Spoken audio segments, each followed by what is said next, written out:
Okay, dun dun dun. The scarab beetle spirit.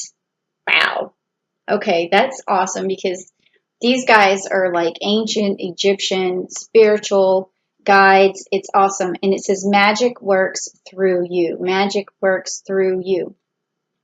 I mean, that's a beautiful message to get for the month of September. Like, it means that you basically, when, like, if you're interpreting information and you want something magical to happen, the only thing you have to do is react to it in a positive way and bring your uh, Pisces spirit into the equation and say, okay, I can basically turn this situation into magic. And I can do it just by being intuitive. I can do it by being reflective. I can do it by being understanding. And I can do it with the wisdom that I carry inside of me because Pisces, you guys have all of that.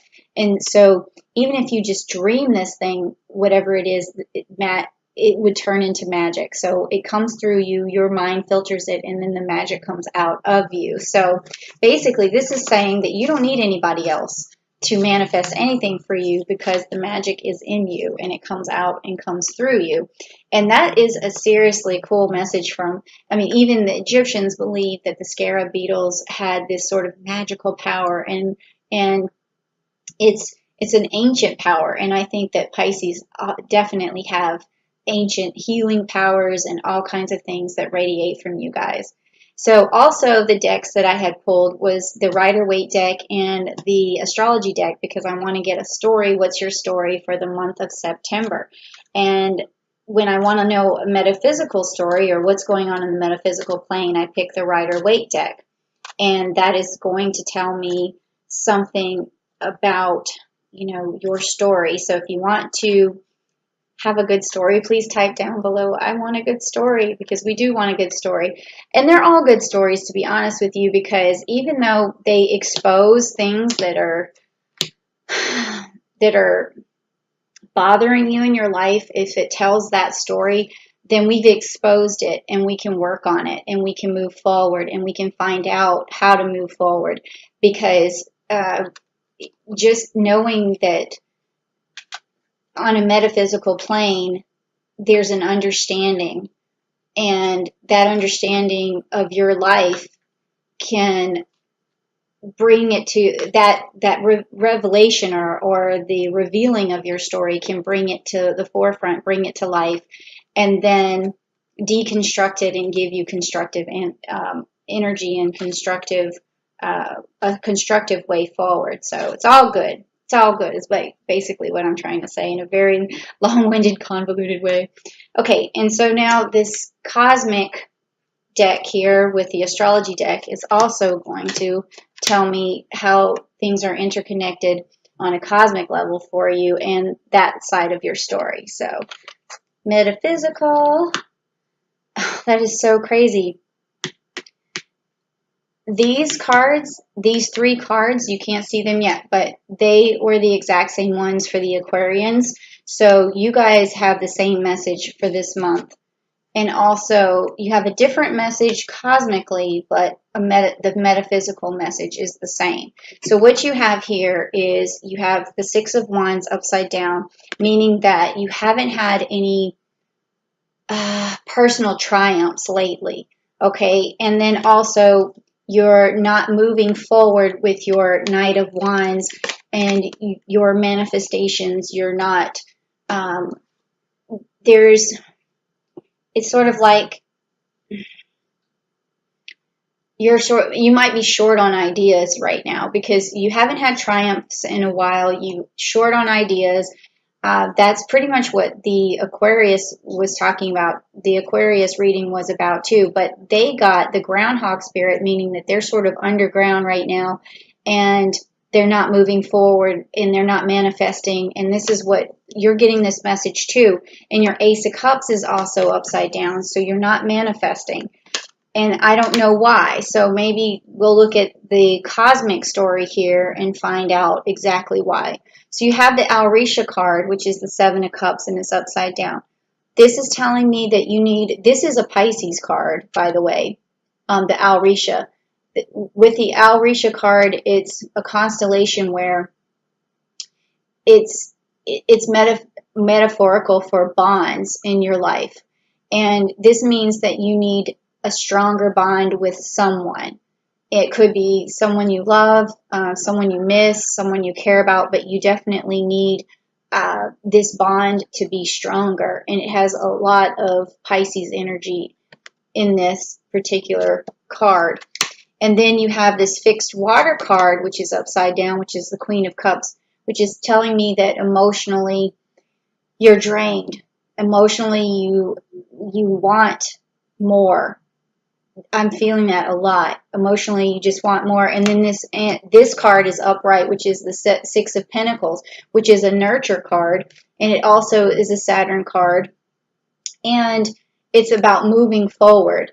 But you have a extraordinarily strong nurturing relationship nature. I'm sorry, but you also need to move forward for some reason. So you need a stronger bond with someone or a new bond with someone, and you have a lot of nurturing and emotions to bring to the table.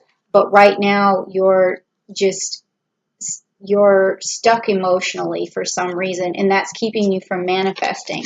So we're going to need some clarification here on this reading. So I'm going to my energy cards, and I'm going to find out.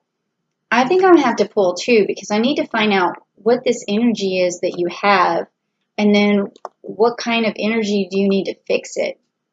So let me get the first card. What kind of energy do you have right now? This.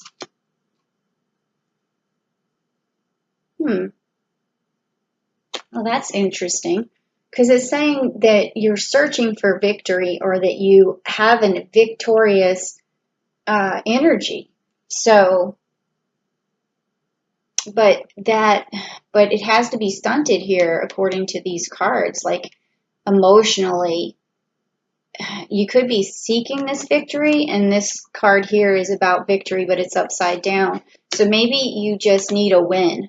That's kind of what your energy feels like. Like, I just need a win. I need something good to happen, just to make me feel better. Even to have maybe a stronger bond with someone would make you feel better. So let me see, with that energy, this victory energy, how do you get that? Because that's what you're wanting. It's what you're hoping for. Okay. What is it going to take?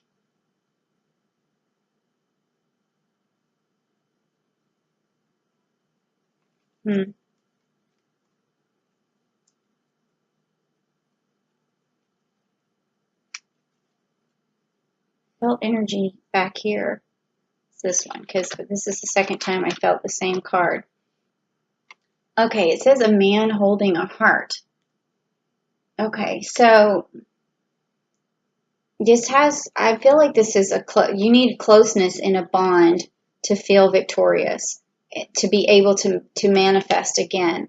So I really think that if you just use this nurturing card to move forward, this is going to give you this man holding a heart. Now, this doesn't have to necessarily, if you are a man, that doesn't mean that.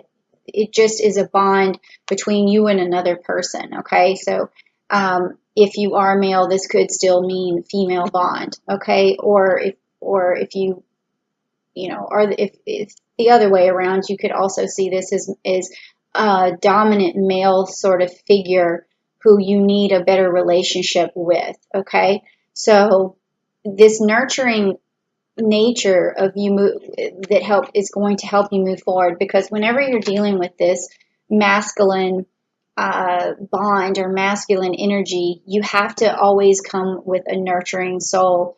And because, believe it or not, this masculine energy needs nurturing, because men always, or this masculine energy always needs nurturing, because that's the other side of the coin. That's the feminine nature, is to nurture. So these two cards go together in a way that you can also when you nurture this person, then they feel stronger and they have a closer bond to you.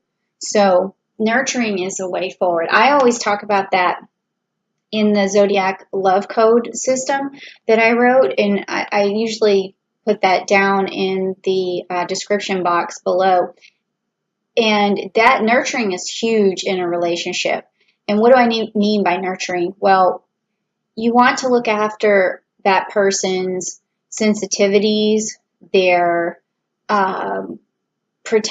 nurture their pride in a healthy way. You want to nurture their souls and their bodies. So, like if you're talking about this masculine connection, in nurturing it, food is always a good way in terms of nurturing, but also back rubs, head rubs, hugs, also tone of voice is a very nurturing thing. If you have a nice voice, instead of one that's very matter of fact or one that is just sort of more on the snappy or resentful or angry side, you want to get rid of that. And then also the other nurturing is basically, like I said, nurturing their pride. But I don't mean like, make them feel superior or anything, but I do mean that a masculine energy has a lot of pride to it. So if you emasculate someone, then they are not going to have as strong of a bond with you. So if you're trying to always take charge and be in control, there's just a finesse to it that you need to have. And also you have to remember that relationships are an equal partnership. So a nurturing attitude can bring you to a balance and some sort of equality, okay? So that is what I feel like needs to happen for you to have this victory and to be able to manifest, because if your bond is secure, your bond is fixed in the relationship, then it's going to make you feel more content, make you feel more powerful, make you feel just more free to be yourself and be on sure ground. Like, okay, the relationship is going good, so now I can sit back and relax and then work on me or work on my task or work on these things. So I don't know if this message is going to resonate with everyone because it does seem very specific, but I do think that, there is always a message for everyone in these readings. So if the bond is not with another person, then maybe you could be lonely if you're single and you want another person in your life, or it could be a bond with someone else.